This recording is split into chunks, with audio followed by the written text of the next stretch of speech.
Now that the 2010s decade is ending, which trends are the most regrettable? This isn't a prank, it's a social experiment wherein we are going to see if people get mad when we walk up to them and punch them as hard as we can. I hadn't watched reality TV for years and took a job at a university where the TV had to be on at all times and students would come in to watch. They switch on MTV, and it's a half-hour prank show where they run up to people on the street and spoil the end of movies and shows that just came out. Part of my job unofficially became having everything I planned to watch next weekend ruined for me. Fuck you, MTV. I'm no lawyer, but I think that's more than enough justification for punching someone in the face. I don't want to sound insensitive, but that's fucking hilarious. This is the coldest case ever. I'm sure the guy who wrote the article was giggling the whole time. Just all the family YouTube channels in general. You mean exploit our children for views channels? Yeah, I'm talking Skylander Boy and Girl. I used to watch them when I was an idiotic child with a laptop. I remember them exploiting their newborn son Sean or C9DK. They seem to have ascended to Granny plus Baldur's Basics clickbait. Don't ask why I remember so much. Man, my kid watches them and all I hear about is Baldy. I mean, it's got him very interested in school and doing good cause Baldy is gonna get him. But I just don't know. I just don't know. The obnoxious challenge culture edit, all these upvotes went to my head. A few were harmless and even helpful, like the Al's Ice Bucket Challenge. It's the dangerous ones like eating Tide Pods that's stupid. The Tide Pod Challenge wasn't real, right? Just internet hysteria played it up but no one was doing it. Well, at least a significant number. At one grocery store in my town they still have all the Tide Pods locked up in a cabinet. They clearly fed into the hysteria. For all the hysteria I didn't see a single video. Usually with these challenges you can't avoid seeing a video. There were some, I remember, they'd just be quickly taken off of YouTube. There wasn't a bunch of vids though, just a couple. That weird mustache trend that was popular around 2013, you know, when teenagers would have mustaches on the phone cases, as jewelry and whatnot. Don't forget the nerd glasses also, mermaid or unicorn themed everything that was happening for a while. Edit, when I say the nerd glasses I'm talking about the fake glasses that every school-aged person wore to look quirky. I'm not talking about actual glasses. And bacon. Like, yeah, bacon's good, but damn, it's just a food. Don't forget about waffles xddd. Crappy video games that is only there so you can pay to play. This isn't going to stop until people stop paying for it. Addiction is real. Funny you say that.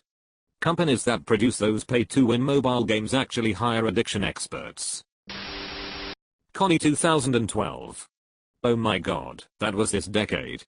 The 2010s is split pretty evenly into two decades. 1991 and 1998 looked very different from each other, just like 2019 and 2013 seem like almost different realities. I'd say 2010 to 2015 is really different from 2016 to 2019. Gangnam Style was 2013, but I couldn't imagine something like that taking off in 2019 tbh. Edit, sorry, Gangnam Style was 2012. Gangnam Style feels like a lifetime ago. Gangnam Style was really interesting because for me, it was the first time an internet trend really picked up speed and went beyond just viral, it was everywhere. Mass media had picked up on an internet trend, and it seemed to be an observable paradigm shift in which the internet became legitimate in the eyes of television and news networks. I'm not saying it was the first time, and definitely wasn't the last, it was just the first time I noticed something from YouTube being something that people that don't watch YouTube were referencing. Seemingly endless stream of movie remakes and sequels, most poor, done mostly to make a quick easy buck off the name of the previous movie, and sadly most show a lack of creativity and original thinking. I'm curious when the superhero movie genre is going to start fading again. I admittedly enjoy a lot of them, but the past decade has clearly been an industry seizing upon a goldmine of profits.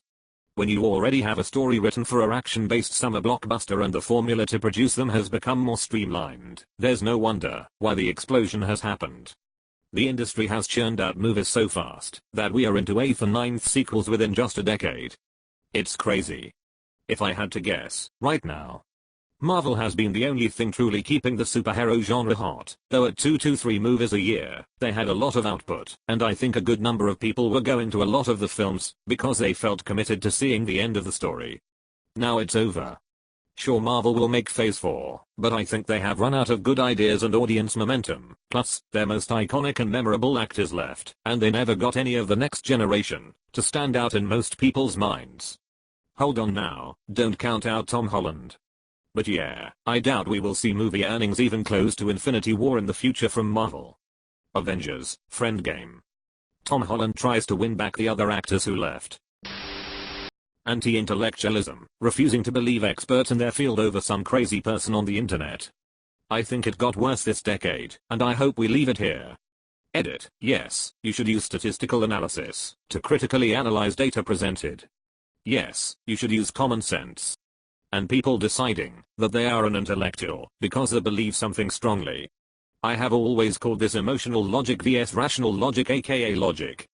This must be true, because I feel it is. Social media influencers.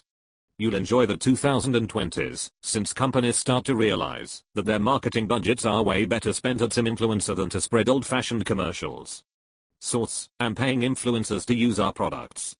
I followed a bunch of girls I went to high school in hopes they'd post cool shit, then immediately unfollowed them as they posted nothing but ads for bikinis and lingerie.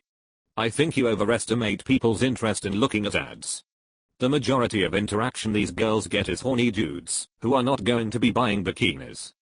See, famous girl with millions of followers who failed to sell even 20 items from her clothing line. They would sell a lot better used. You're actually right and I hate it. Anti-vaxxers. I find it really encouraging how many people now support and understand the science better as a result. Yes, anti-vaxxers found each other and other gullible people to join them with the ability to advertise their crazy talking bits on social media. But you see a lot more people who know and understand the basics of vaccines as a result as well, pushing back on them. It's also a testament to the efficacy of vaccines that just a generation or two later, that the diseases have been so removed from public memory that idiots can attack their necessity. I really do hope you're right, but I honestly just feel like people would vaccine their kids with no issues even without understanding what they were doing. Now it's more like they don't understand and get scared and decide not to. Millennials are killing the X industry often, while completely missing that most of the millennials they're complaining about are years too young to be millennials, and that millennials aren't a single hive mind where everyone thinks the same. I always found that statement weirdly hypocritical. I thought we lived in a capitalist system, so shouldn't it be X industry fails to compete and dies by the hand of the free market? Not when the older generation owns it. If they fail, it's a malicious conspiracy. If youngsters fail, it's because they just didn't compete hard enough. Sounds like the older generation is flipping a coin and the rules are heads I win, tails you lose. That's about the long and the short of it.